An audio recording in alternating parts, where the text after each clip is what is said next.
नमस्कार दोस्तों, आप देख रहे खबरें आज भी। आज हम मौजूद हूँ टाटा नगर में दत्त तरुण मंडल द्वारा आज हर साल की तरह इस साल भी दत्त जयंती का आयोजन मनाया जा रहा है। खुशी की ये बात है कि इस मंडल को आज दत्त जयंती मनाते हुए, दत्त भगवान का जन्म मनाते हुए आज 50 साल पूरे हुए। उसी के उपलक्ष्य में यहाँ पर 3 दिन से 4 दिन पहले कीर्तन मंडल अनेक प्रकार के संस्कृत कार्यक्रम आयोजन किया गया है। उसी को चलते हम यहाँ के जो मेन कर्ता धर्ता हैं और यहाँ के जो माजी नगर सेवक हैं बबलू पंचाल जी, उन्हीं से बात करते हैं किस तरह से यहाँ का आयोजन और हर साल यहाँ पर बड़े लोग बड़े पैमाने पर दर्शन करने के लिए दत्ता भगवान के आते हैं। सर क्या कहेंगे, खबरें आज भी में स्वागत है, क्या कहेंगे सर, आज दत्त मंदिर का 50वां साल मनाया जा रहा है। आज बहुत खुशी का दिन है, 50वां साल जो हो रहा है दत्त जयंती को हो रहा है।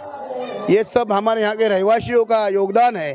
50 साल निकालना, यहाँ पे डट के खड़े रहना बहुत मुश्किल बात थी, पर कार्यकर्ता में जोश इतना भरा हुआ है, दत्त भगवान ने इतना जोश भर के रखा है कि उनकी सेवा में हम कभी कमतरता होते नहीं है। आप सभी मेरे रहवासी लोग को यही कहूँगा कि यहाँ के बहुत लोग की मेहनत है, बहुत पिछले कार्यकर्ता की मेहनत है, आजी माजी पदाधिकारी की मेहनत है, यहाँ के महिला मंडल की दत्त तरुण महिला मंडल की मेहनत है।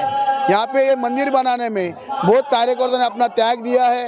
ये सभी माजी आजी पदाधिकारी उनको मेरे तरफ से उनको मैं आभार मानूंगा, ज्येष्ठ उनको आभार मानूंगा। आपने इधर अपना मेरा न्यूज़ लिया, ये मुझे मेरा भाग्य प्राप्त है कि आज ये 50वां साल मैं देख रहा हूँ। ये सब कार्यकर्ता की मेहनत है और इधर आने वाले लोगों को यही करने की प्रार्थना करूँगा सब मिल के ये उत्सव में आए, उनका बहुत बहुत धन्यवाद। 50वां दत्त जयंती का उत्सव मनाया जा रहा है, यहाँ के आप शाखा प्रमुख हैं, उसके बारे में थोडी सी दर्शकों को जानकारी दें, क्या कहना, किस तरह से मनाया जाता है। सालाबादप्रमाणे याही वर्षी मोठ्या उत्सवात आणि जल्लोषात दत्त जयंती साजरी होते। यावेळेस विशेष म्हणजे 50वं वर्ष आहे। सर्व भक्तांना, भाविकांना माझ्या वतीने व शाखेच्या वतीने मी सर्वांना दत्त जयंतीच्या शुभेच्छा देतो। आणि इथे ह्या एरियामध्ये अशा एरियामध्ये ही दत्त जयंती होणे भरपूर मोठी गोष्ट आहे। बरेच जण कार्यकर्ते वगैरे सर्व दत्त तरुण मंडळ मोठ्या उत्साहात हा कार्यक्रम साजरा करत असतो। गेले आता 50 वर्ष झाले हा कार्यक्रम नीती आणि नियमितताने व्यवस्थित साजरा केला जातो।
हाँ ना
दत्त तरुण मंडळातर्फे सर्व भक्तांचं कुंडलिका वरदे दत्त तरुण मंडळातर्फे सर्व भक्तांचं हार्दिक स्वागत.